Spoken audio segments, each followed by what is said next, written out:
Hey guys, we've got new carpet. Check out the new show. Oh, yeah.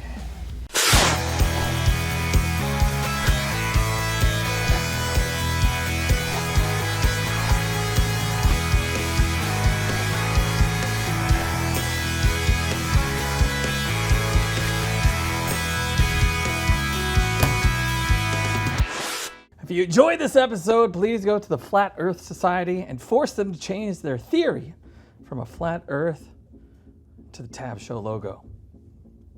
That way, it could really inspire some people to watch this show and this channel. Subscribe and ring the bell.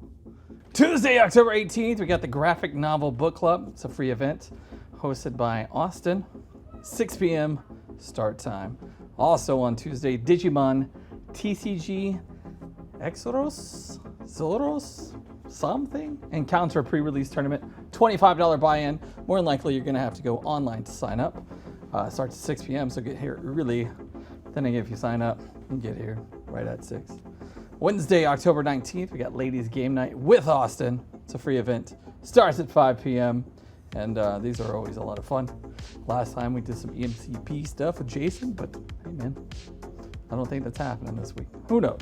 Thursday, October 20th, Weiss Schwartz. Attack on Titan. It's the Last Stand Title Cup. $10 buy-in. 6 p.m. start time, man. Here's Colton to tell you all about it. That's right. So this Thursday, we have the Weiss Attack on Titan, the Last Stand Title Cup for Weiss Schwartz. These title cups are a way to get some really cool goodies specifically related to each set. If you aren't familiar with Weiss Schwartz, every deck that you built will be built around a single anime set and its expansions. So what these title cups are our top prizing. Will go to anyone playing the decks that are featured in this setup. So Attack on Titan and Attack on Titan Last Stand, those are the ones that can win the top prize. However, to make sure everyone still has a chance to compete, if you just have a Weiss deck set up and you want to play in, you can still win some of the lower tier prizes, including store credit and some other stuff from there. So it ought to be a lot of fun, ought to celebrate Attack on Titan and its newest set, and we're really looking forward to the community coming out. Friday, October 21st, Magic the Gathering Store Championship Double Masters Booster Draft Tournament. It's a $40 buy-in, 6 p.m. start time, man. Guess what? He is Colton, eh? This Friday, for our Dominaria United Block Store Championship, we are going to be running a Double Masters Booster Draft. It's probably going to be your last chance to draft Double Masters in the store for a while at the very least. We squirreled aside 2 boxes. We have a limited number of seats. Sign up online. Spots are filling up fast. Only $40, so you're actually getting a $10 discount on buying the 3 packs outright to participate. Ought to be a lot of fun. Ought to be very competitive, and we're looking forward to seeing people there. Saturday, October 22nd, we've got Pokemon TCG Team Challenge Tournament 2. This is for 18 and up only, man. Free to play. 12 p.m. start time. Guess what, man? Colton. On Saturday, we have 2 very exciting events coming up. We have our second Pokemon Team Challenge tournament. For those of you who don't know, the Team Challenge is across the U.S. They are free-to-play events, and we will be giving away 1 physical booster pack as well as distributing virtual booster pack codes. The 4 people who win our Team Challenge tournaments, they will get to compete as a store representative team in the online game against stores across the nation. Houston has done very well in the past few tournaments, and we're really hoping we can get our name up there and get our city excited for our team showing up. Again, it's free to enter. You do have to be 18 plus, which is the Masters division, but otherwise you get a pack just for playing. Standard decks only. Register online.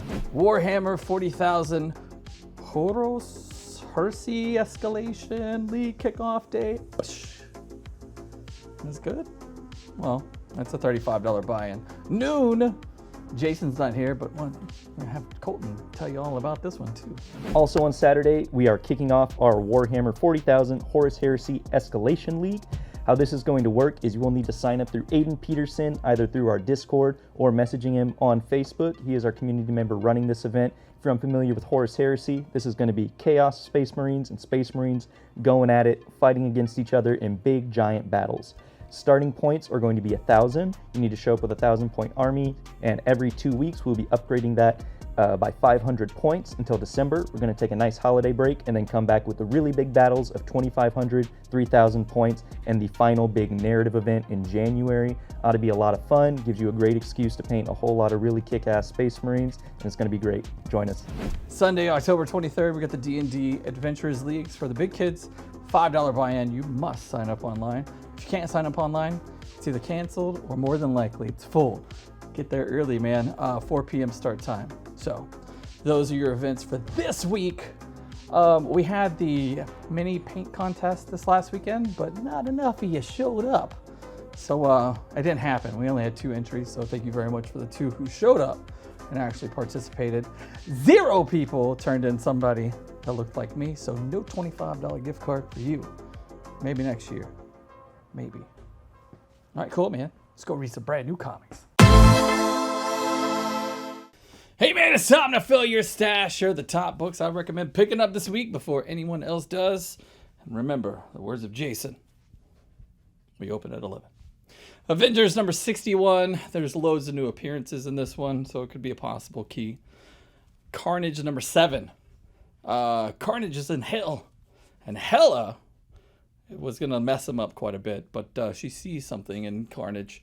So she allows Carnage to face off against Malekith one-on-one in a no-holds-barred fight. So who's the winner? Who knows? But he's a collector as well, if you've been reading, and he collects something very interesting in this book, so make sure you pick it up. Crypt of Shadows number 1. A few short stories, but the coolest one is Man-Thing versus X-23 in this book. It's really, really dope. Darth Vader number 28. Handmaidens of Padme. I'm sure they've shown up before, but they look all like superhero-like and all that jazz in this one, so it could be some possible key of some kind of new group of super peoples. I don't know. Who knows? It's still a good story. Deadly Neighborhood of Spider-Man number 1. There's a couple new first appearances in this book. Possible key. It's a cool story. The artwork's pretty dope, man. He's in California. He's jumping through the dream worlds, so it's a very interesting book. Flashpoint Beyond number 6. It's the finale. Leads into the new Golden Age of DC book. It's connected to Doomsday Clock number 12. If you remember in that book, Nostalgia was all small, and now she's a grown-up. So it's like her first full appearance in this book, but she's going to be appearing in the Golden Age as well. So anyway, they're all intertwined. I Am Batman number 14. There's a new mystery character just beating everybody up. She's not stating her name. And then also Batman goes bat crap crazy, and he's beating people up with sticks, man. It's it's pretty funny, man. He loses his stuff.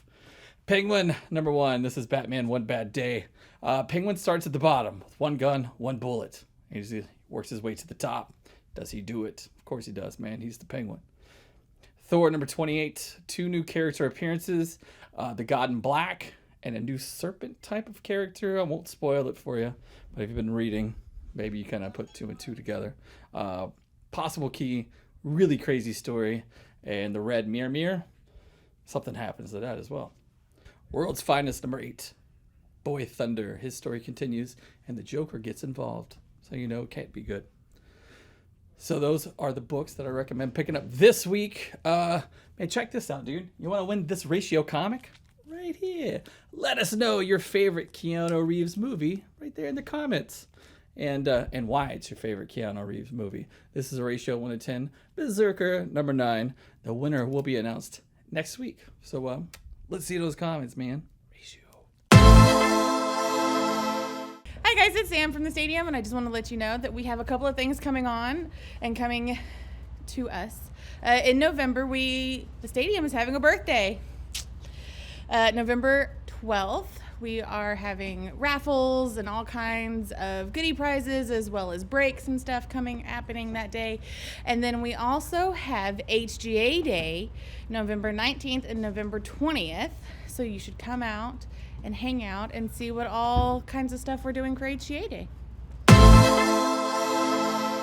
Check it out, gang, man. It's a prime time to do this MCP character spotlight, man. We're talking about Sentinel.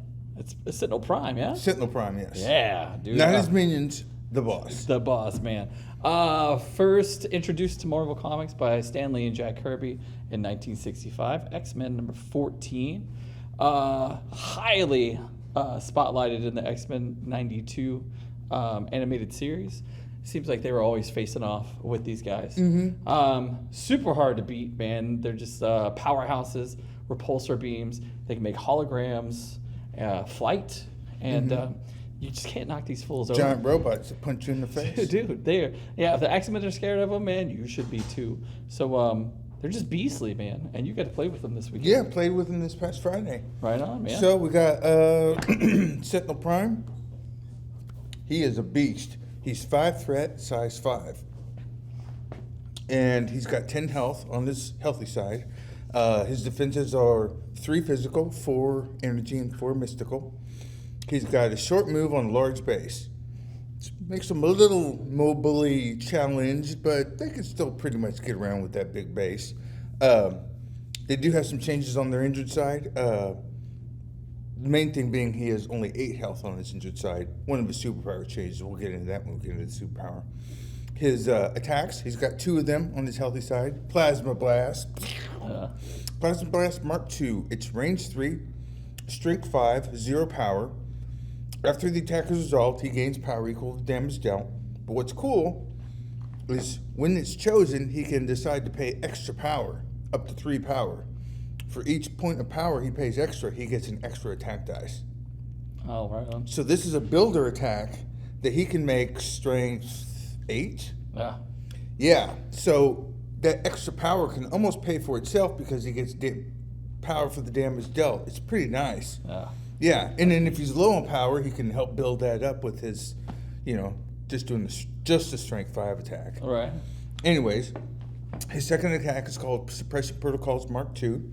It's a range 3 as well. It's strength 9, power 4.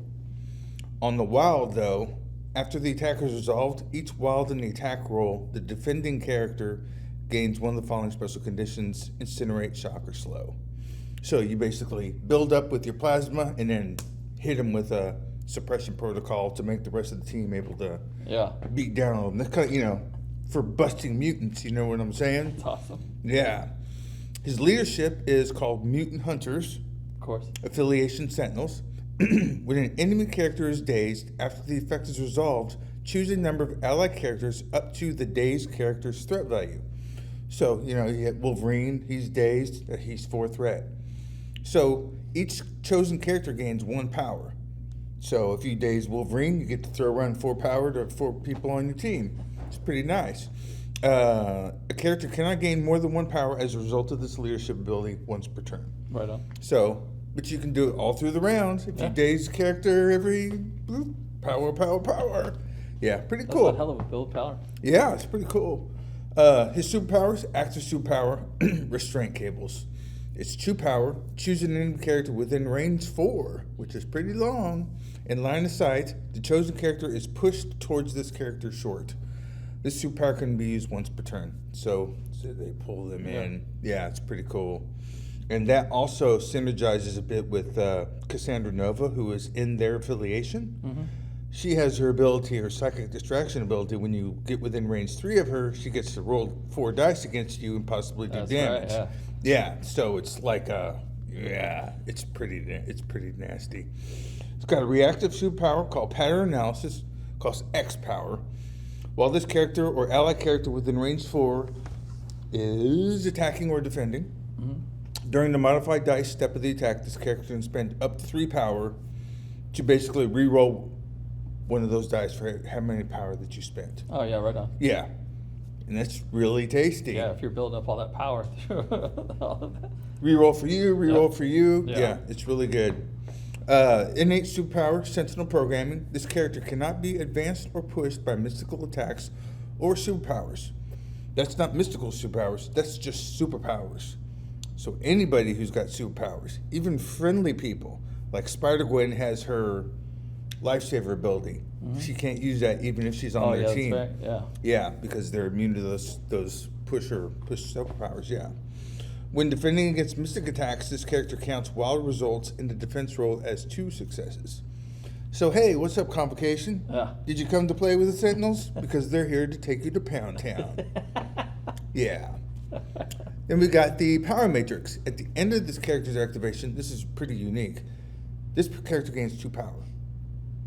Oh, at the end of the End of his activation. Yeah. Yeah. So they gain 1 power just like normal or in a power phase, but then at the end of his activation, he gets an extra power. Wow. Yeah. That trickles on down. The other Mark IVs have that ability as well. It's, I guess, on his injured side, though, that superpower changes to overloading power core. During the power phase, you roll 5 dice. For each crit and hit that you roll, you get a power. If you roll at least 1 skull in that roll, you take 1 damage. Okay. So you have the possibility of gaining a lot of power in the power phase, but it also comes at a possible cost. Yeah. I guess, That kind of evens it out though a little bit. his reactor's kind of, Yeah. it's got more power coming, but it's a little more unstable now since Yeah, he's for injured. sure. Yeah. And then we have his innate superpowers, which he can fly, and they are immune to bleed and poison. They That don't is- bleed blood. No blood. That is Sentinel Prime. So how'd you like playing with them? It was really cool. I faced the X-Men in their inaugural As battle. you should. Yeah. The X-Men got the best of me, though. They did good. One of the Mark IVs, he took a pounding. Yeah. He got focused down, and it hurt. Sentinel Prime and Cassandra Nova paired up on one side of the board, and they were really tough to take down. He eventually, by the end of the game, he did manage to injure Sentinel Prime. Didn't take him out, but injured him, and he beat me on points. Sentinel Prime was taking some heat. Yeah, I can imagine. Storm was all up in his business and Really? stuff, and he was pulling people in, and Cassandra Nova was zapping them with the. It was pretty good, and they're huge. These models are gigantic. Yeah, they are pretty big, man. They Hopefully, maybe for the episode where we have we cover the Mark IVs, we'll be able to show them to you, and that'd be you cool. can see how big they are. are. Yeah, they are pretty giant, especially next to Honey Badger. Yeah, she can run. And Right between his X-23, X-23 run right through the legs too. Yeah, it's great. Well, gang, do you know what happens to a sentinel when it gets struck by lightning? The same thing as everything else. See you, nerds. Hey, man, before we go, we've got those Halloween shirts by Eric Martinez. Man, they're here in store. So stop by, buy them, man. They're limited. So once they're gone, they are gone. Plus, we've got some re-releases of the past 2 Halloween shirts from Flynn Prajon of Bad Moon Studios. So, get in and get it while it's good, dude. Check out Eric Martinez's stuff. The link below. It'll be down here somewhere. Here's this week's Pet of the Week. It's Batcat. That's all I got from this. It was sent anonymously, so which makes sense because it's Batcat. So there you go. Maybe his name was Bruce Wayne. You want your comics, games, and sports cards, man, but you're too afraid to go outside because the season's changing. The leaves are changing colors, and it's scary. Well, man, stop by our store at shop.theadventurebeginstx.com for all of your nerdy needs. Free shipping to all 50 states with orders over $100. New episodes drop every week on certain social media platforms like Facebook and on YouTube, as well as on Roku for me and for you through thewoodlandsonline.com. Hope you guys had a good time, and will join us next week for more comics, games, events, more, and more. But before we go, man, on this day, back in 1867, Alaska was purchased by the U.S. from Russia. So, happy anniversary, Alaska. See you, nerds.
There's a ghost. It didn't work out as well as I thought it was. But guess what, man? Stop by our shop. Nope, let's redo that part. New episodes drop every week on search. Nope. I was gonna do a joke like, what do you call a bear that vacations in Antarctica and Alaska? A bipolar bear. This is probably going to be your last chance. All right, I'm gonna start over on that one.